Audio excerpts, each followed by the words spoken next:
Bonjour, bonjour à toutes et à tous. Bienvenue dans Smart Impact. Le Smart Impact du vendredi, c'est avec Émilie, évidemment. Émilie Kovacs, bonjour. Et c'est pas Ravioli. Bonjour Thomas.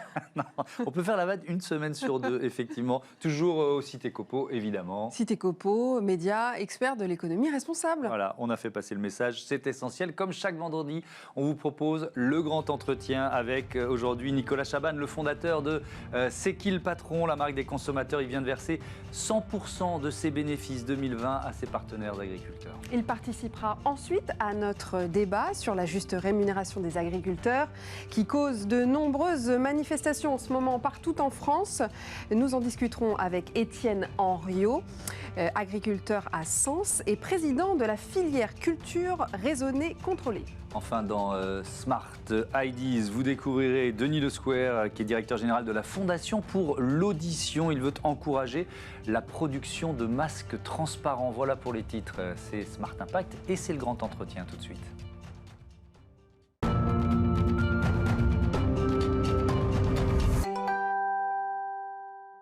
C'est qui le patron, marque fondée en 2016, marque durable portée par des consommateurs en soutien aux producteurs. Et notre invité, c'est donc Nicolas Chaban qui est avec nous en visioconférence. Bonjour, j'espère que vous nous entendez bien. Pour nous, l'image est bonne. Bonjour Nicolas. Je vous entends bien, tout va bien. Bon, le son est bon aussi. Moi, j'aime bien revenir à l'origine. Comment est née l'idée de cette marque de C'est qui le patron ? Alors, C'est qui le patron? C'est la première marque créée par des consommateurs. Il n'y en avait pas. On s'en est rendu compte après au fil des mois. Et c'est venu d'une idée très simple à l'échelle de ce qu'on peut être nous consommateurs. On s'est rendu compte qu'en achetant du lait, les producteurs à l'autre bout qui travaillent dur, 7 jours sur 7, ne vivaient pas de leur métier. C'est toujours le cas aujourd'hui, il ne faut pas oublier de le dire. Et on s'est d'abord demandé combien il manque sur un litre de lait pour qu'un producteur passe d'une situation très délicate à je gagne ma vie et je peux imaginer un avenir différent. Et là, on s'est rendu compte que c'était seulement 8 centimes. Quand on sait qu'on boit 50 litres par an et par habitant, on a eu cette équation incroyable qui nous est apparue fin 2016. Si on rajoute, nous consommateurs, 4 euros par an, on redonne le sourire aux producteurs. Voilà comment, très spontanément, un groupe de consommateurs, réunis en coopérative, a fait naître cette aventure qui, depuis, s'est développée. Et c'est plutôt très bien développé. 250 millions de produits ont été vendus du coup en 4 ans. Comment expliquez-vous ce succès du coup? Ça séduit autant les consommateurs que les distributeurs, les producteurs aussi? C'est vrai que c'est un succès. Alors on nous a dit, les organismes officiels qui font ces veilles, que c'était le plus gros succès depuis 40 ans pour une nouvelle marque. Alors, au-delà de ces chiffres, c'est l'espoir qu'il y a derrière. C'est-à-dire que vous avez dit 250 millions de produits vendus quand vous êtes une marque de consommateur, qu'il n'y a pas de publicité à la télévision, vous n'en avez pas vu, qu'il n'y a pas de commerciaux même dans les magasins. Ça s'est fait en bouche à oreille avec une envie comme ça presque émotionnelle de prendre en charge le projet. C'est un succès sans précédent. C'est la marque aujourd'hui qui progresse le plus depuis 3 ans dans le monde agroalimentaire. Donc on voit que le progrès peut être immense. Il y a 10 pays qui ont reproduit l'initiative. Alors ce n'est pas les chiffres pour les chiffres, c'est pour se donner un peu d'espoir. Si on se rassemble, nous consommateurs, avec notre fameuse carte bleue et notre acte d'achat, on peut changer certainement beaucoup de choses. Et pourtant, vous disiez que c'est loin d'être terminé et que la question de la rémunération des agriculteurs est loin d'être résolue, mais on en parlera tout à l'heure plus en détail dans le débat. Moi, j'aimerais aussi savoir quels sont les produits, parce qu'il y a plusieurs produits différents, quels sont les produits qui marchent le mieux. Effectivement, ce succès, il est impressionnant. Quels sont les produits vos produits phares en quelque sorte? Alors, le lait d'abord, qui a été le premier produit, il faut rappeler ce que c'est un lait qui a été créé par nous, les consommateurs, sur Internet. On avait quelques questions, c'est toujours le cas pour tous les produits. Est-ce que vous voulez que le producteur gagne sa vie en mettant les 8 centimes? Vous aviez le prix qui passait de 69 centimes à 77 centimes. Mesurez cette différence. Est-ce qu'on enlève les OGM de l'alimentation? 5 centimes de plus, 82 centimes. 1 à 3 mois de pâturage, 2 centimes. 3 à 6 mois, 4 centimes. C'était tout simple finalement, mais on pouvait réécrire l'histoire du produit en ayant un œil sur le prix final, puisqu'il est même sur la brique de lait. Et derrière ça, bon, tout le monde nous a dit, il y a peut-être eu un contexte sur le lait, on était déjà très heureux.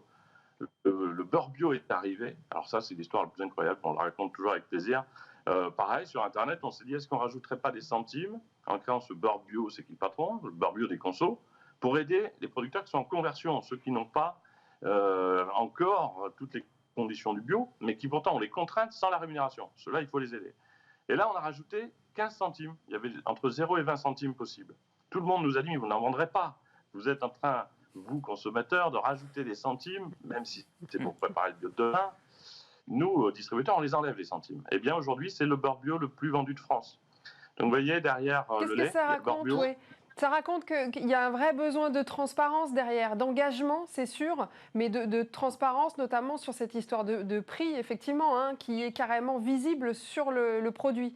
Ça, ce que vous dites est très juste. C'est simple, il faut se ramener, il faut sortir un peu du marketing et des réflexions indirectes avec des grands experts qui essaient de penser pour nous tous. Il faut se demander déjà une chose simple, qu'est-ce qu'on veut faire de notre argent ? C'est l'enjeu aujourd'hui. Quand j'achète un produit, qu'est-ce qui se passe derrière, à l'autre bout ? Comment ça résonne ? On m'associe à quoi quand je paie un produit ? On m'associe au fait qu'un producteur est dans une détresse totale, que les océans sont pollués. Voilà, c'est aussi simple que ça. Et pour le faire plus vite, on a décidé, nous les consommateurs, de le faire à notre niveau. Humble niveau, mais c'est devenu quelque chose de complètement qui a dépassé toutes nos attentes. Mais est-ce que ça veut dire, Nicolas Chaban, vous dites qu'il n'y a pas de commerciaux dans les points de vente, ça veut dire que les consommateurs, ils s'impliquent jusqu'au point de vente d'une certaine façon ? Comment ça marche ? Absolument. Nous, les consommateurs, hein, parce encore une fois, c'est important de rappeler qu'on est au milieu de tous. On n'a pas, dès le départ, imaginé faire une structure pour des consommateurs. On s'est dit, nous, les consos, ce qu'on fait d'ailleurs depuis 30 ans, on l'avait fait avec les gueules cassées pour les fruits et légumes moches. C'est important, ce point de départ. Et ensuite, quand vous faites ça comme ça, eh bien, tous ceux qui s'associent à la démarche ne se sentent pas en face d'une marque qui éventuellement sera achetée ou pas si ils estiment que c'est intéressant de le faire. C'est leur marque, c'est notre marque à tous. Et vous avez raison, la magie qui a dépassé, encore une fois, nos attentes, parce qu'on n'avait même pas prévu que ça puisse être possible, c'est des milliers de gens, on est aujourd'hui 16 millions d'acheteurs, un Français sur 4 qui achète des produits créés par des consos pour aider les producteurs, ce qui est un peu phénoménal, évidemment, en 4 ans. Eh bien, c'est une dame toute simple qui nous raconte très simplement qu'elle va en rayon, elle appelle le directeur, qu'elle connaît bien depuis 20 ans, et elle lui dit, vous voyez, cette brique de lait, je suis moi-même allé visiter la laiterie, j'ai vu les producteurs, je leur ai demandé les yeux dans les yeux si ça changeait leur vie, ils m'ont dit oui, elle est trop haut, elle est mal placée, mettez-la plus bas. Aucun commercial, sans doute, n'aurait pu dire ça à un directeur de magasin qui l'a entendu, et c'est comme ça que des milliers de gens, alors je les salue parce que on se parle beaucoup, on était encore hier tous ensemble en train d'imaginer la suite, mais c'est merveilleux, quoi. C'est tout simple, c'est positif et on peut y croire. Voilà, justement, la suite, c'est de continuer justement ce cheminement avec les consommateurs pour eux et puis pour tous ceux qui sont derrière effectivement la chaîne de production, avec notamment le lancement d'une nouvelle application mobile en novembre dernier qui s'appelle pour le moment l'appli des consos, qui s'appellera prochainement C'est quoi ce produit ? C'est bien ça ? Oui, ça a été un vote, comme on un maximum de décisions collectives avec des votes très simples, mais qui à chaque fois sont le reflet de ce qu'on veut globalement tous. Et voilà, il y avait le nom entre l'appli des consos et c'est quoi ce produit. C'est quoi ce produit ? Là, il est en train de s'imposer dans les votes. On va l'annoncer prochainement. Et c'est pareil, c'est un peu atypique. C'est une application qui permet de scanner les produits pour savoir ce qu'il y a derrière. Mais la différence, c'est que il y a 6 critères qui entrent en jeu. C'est-à-dire qu'en une seconde, je vous l'explique. Vous allez sur l'appli des consos, vous le trouvez sur les stores. Vous la trouvez sur les stores. Et vous avez 6 critères. Est-ce que dans mon acte d'achat, quand j'achète un produit, quelle importance pour moi à l'origine France ? Entre 0 et 10, je mets 8. La nutrition, 6 sur 10. Le prix, je dégrade à 3 parce que je ne veux pas que des premiers prix. Mais en revanche, l'équité, le bien-être animal, je le mets à 10. Là, c'est mon profil qui vient d'entrer dans l'appli et j'ai le pourcentage de l'ensemble du rayon qui correspond à mon profil. Le yaourt sera à 72% pour moi et à 82% pour vous. Donc on choisit ses propres critères. On choisit ses propres critères. Voilà. On personnalise, on rééclaire le rayon à partir de ses propres attentes. C'est encore un peu atypique parce qu'on l'a mis en ligne alors qu'elle a encore 1 an de développement. Comme on co-construit tout, on n'a pas le syndrome de l'iPhone 12 où le rideau s'ouvre, il faut que tout soit parfait. On se dit, on le fait ensemble et puis on co-construit au fil des semaines. Oui, ça m'aurait étonné que vous ayez le syndrome de l'iPhone 12, ça cadrait pas. Est-ce qu'on a déjà essayé de vous racheter ?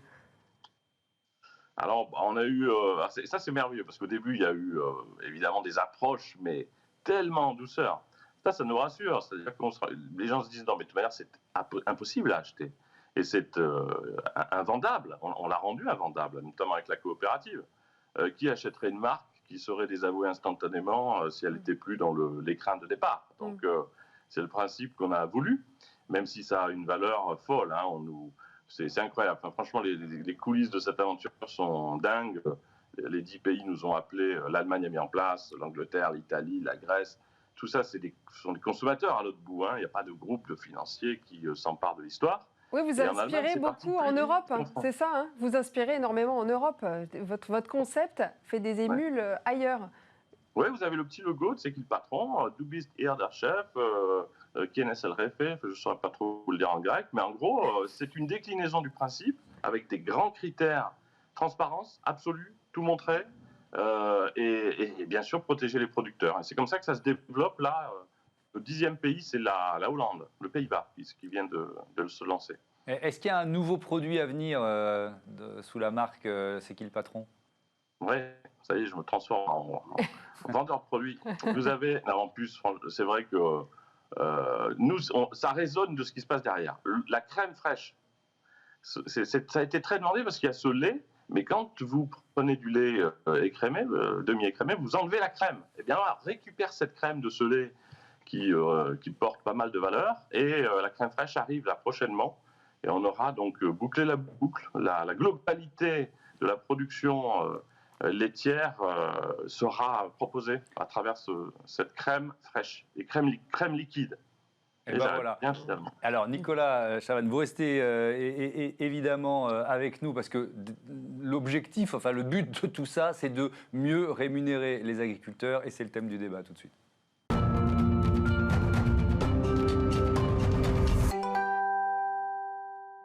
Comment mieux rémunérer les agriculteurs? C'est le thème de notre débat du jour. Pour en parler, on garde Nicolas Chavannes, l'initiateur de la marque C'est qui le patron?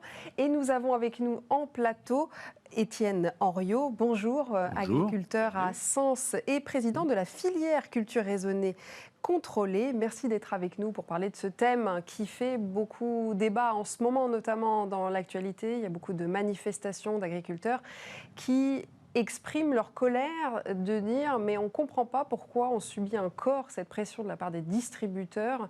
Est-ce que vous pouvez nous résumer peut-être le fond du problème?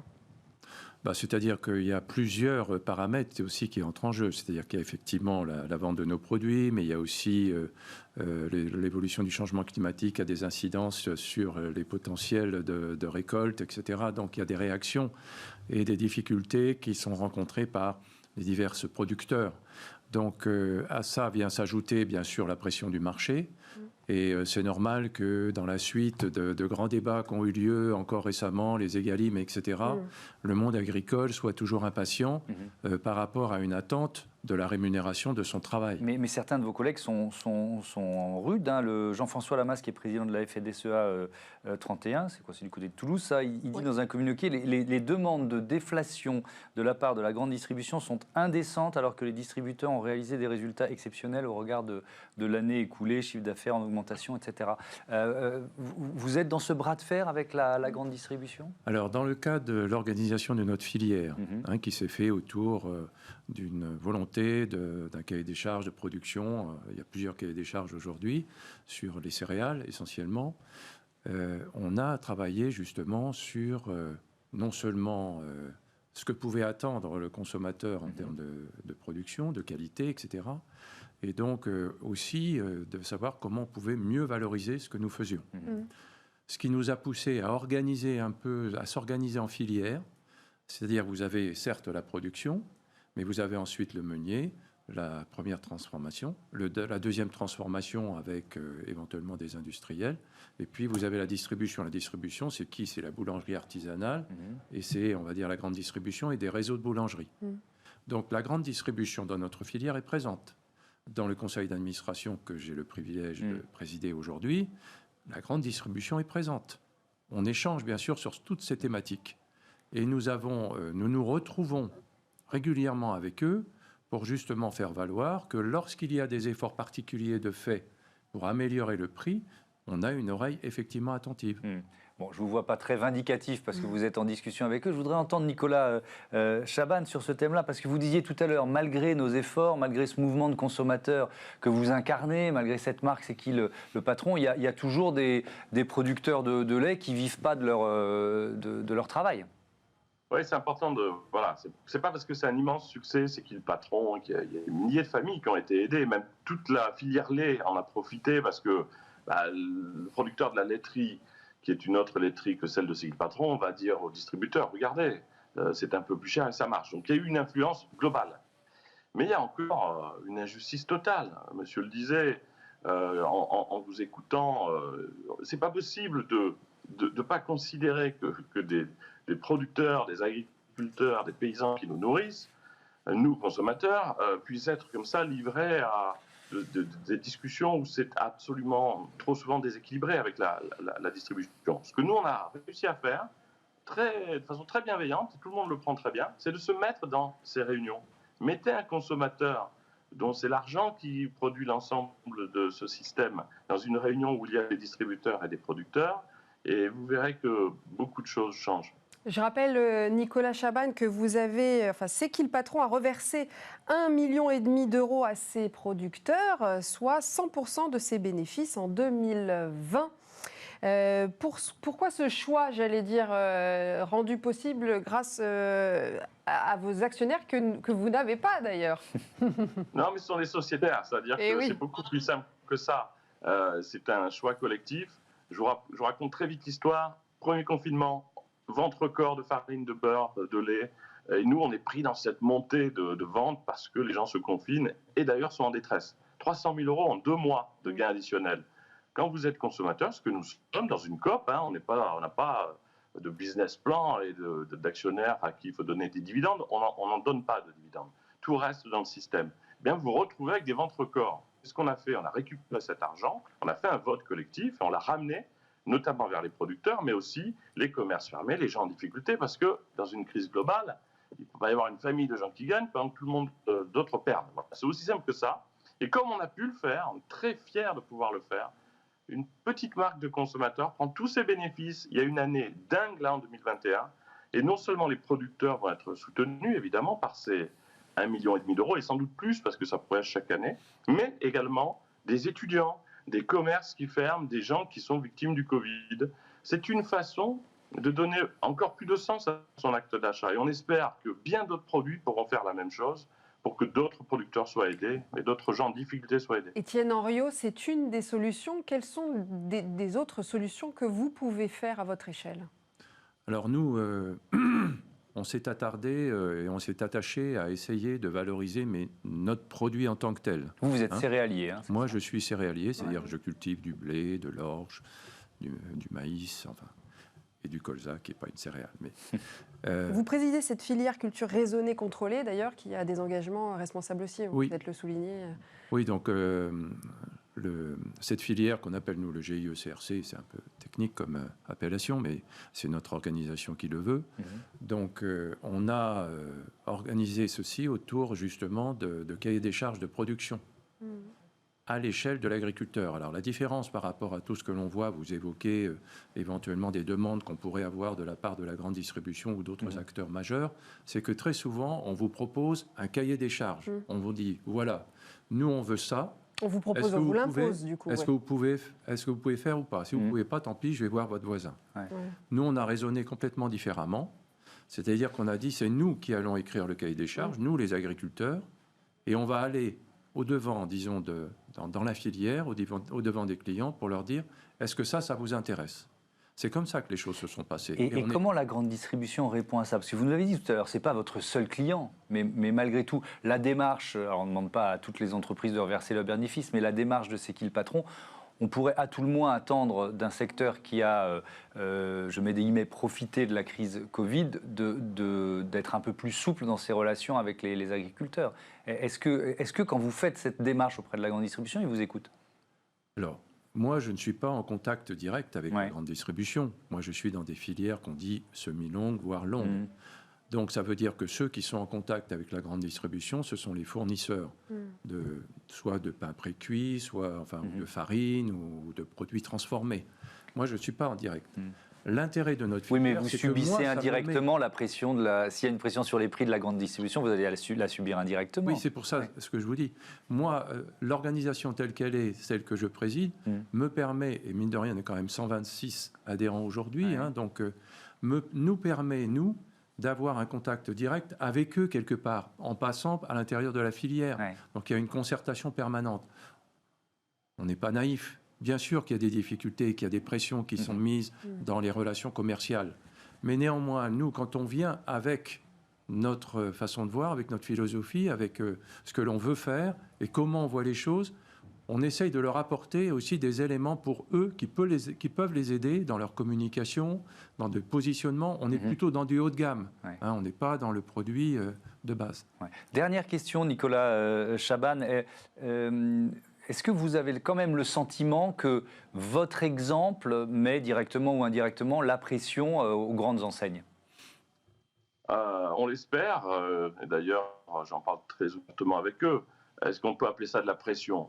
C'est le signal des consommateurs. On ne va pas refaire un truc un peu caricatural, mais franchement, il n'y a pas un centime de capitalisé par une grande marque française ou dans le monde qui n'est pas issu d'un acte d'achat de quelqu'un qui à l'autre bout n'a pas forcément de grands moyens. Donc si nous consommateurs on se parle et très simplement on dit voilà, nous notre argent on veut qu'il ait du sens, ne nous associez pas à des produits qui détruisent de la valeur. Et si on achète ces produits, alors c'est qu'ils coûteront soit, mais il faut qu'il y en ait bien d'autres qui fassent la même chose. Naturellement, ça ne sera même pas une pression. Le distributeur va mettre ses produits en rayon plus qu'il ne l'était avant. Et c'est comme ça que petit à petit, on va faire changer les choses. Mais on a un rôle clé parce que les patrons, c'est nous les consommateurs. Merci beaucoup. Merci Nicolas Chaban. Merci Étienne Henriot. Merci à tous les deux. À bientôt sur Bismart. Tout de suite, c'est l'heure de Smart Ideas. Est-ce que vous nous entendez bien ? Smart Ideas avec BNP Paribas. Découvrez des entreprises à impact positif.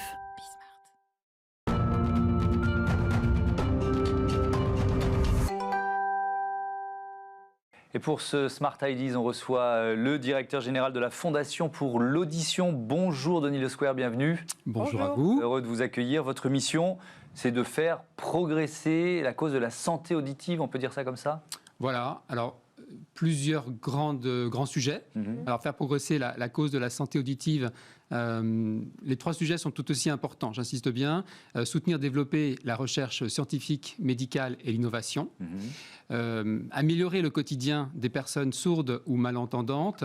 Et enfin, prévenir les risques de santé, enfin du moins promouvoir la santé auditive, ça veut dire expliquer à tout à chacun ce à quoi on s'expose quand on est soumis au bruit, quel qu'il soit, et que la santé auditive est fragile. Oui, parce que quand on a 20 balais, on n'y pense pas, mais l'ouïe, c'est un capital en quelque sorte. C'est un capital pour toute sa vie, ça ne se renouvelle pas, et il y a différentes raisons qui peuvent expliquer qu'on puisse, alors de naissance bien évidemment, ça on le comprend, mais au cours de son existence, à tout âge, être exposé à des chocs ou progressivement, qui font qu'à un moment donné, effectivement, vous perdez progressivement l'audition, vous vous isolez du monde, ça devient beaucoup plus compliqué. Il y a des solutions, bien sûr, mais elles ne sont pas simples. Et donc, on doit avoir ce discours important de sensibilisation, qui est une de nos missions à la Fondation pour l'audition. 6 millions de personnes sont concernées à peu près par la surdité, la malentendance, c'est ça ? Les mots sont justes. Alors, on parle de surdité ou de malentendance, parce que c'est une graduation. Et c'est effectivement entre 6 et 7 millions. C'est à peu près 10% de la population française. Et ça, on ne le sait pas suffisamment, parce que ce sont des gens qui sont bien souvent discrets, qui n'affichent pas leur surdité ou leur malentendance, qui vivent avec et qui sont confrontés à énormément de difficultés. Et entre guillemets, excusez-moi, nous, normaux entendants, nous ne faisons pas suffisamment d'efforts. Attention, alors justement, vous parliez des solutions. Il y en a une notamment, ce sont ces masques transparents pour permettre de communiquer, notamment avec la bouche, évidemment, qu'on peut même en temps de Covid, quoi. Vous avez lancé c'est bien de communiquer avec la bouche, ça fonctionne. Il me charrie. Une campagne qui s'appelle Sourire avec un S pour encourager la fabrication de ces masques transparents. On va voir d'ailleurs le spot qui nous présente ces masques. Et oui, aujourd'hui, on porte tous un masque. Mais quand il est transparent, on peut lire sur les lèvres de son interlocuteur, capter ses expressions et finalement mieux se comprendre. Pour mieux communiquer avec les 6 millions de personnes sourdes ou malentendantes en France, mais aussi avec tous à l'école, au travail, dans les commerces, faisons le choix de la transparence en portant un masque transparent. Fondation pour l'audition. Donc une des solutions, c'est de pouvoir permettre de communiquer et de se faire entendre, et notamment en période de crise pandémique. Ça a été dramatique. Au début de la crise, effectivement, ça n'a pas été la préoccupation première, hein, ce sujet de la communication. Il y a eu ce flou artistique sur le port du masque, on le sait tous. Et puis les personnes sourdes ou malentendantes se sont retrouvées complètement coupées du monde, isolées.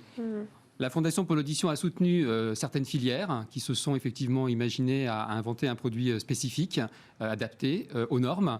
Alors aujourd'hui, nous faisons effectivement la promotion de ces masques. Dans l'absolu, il y a 7-8 masques qui sont homologués aujourd'hui en France.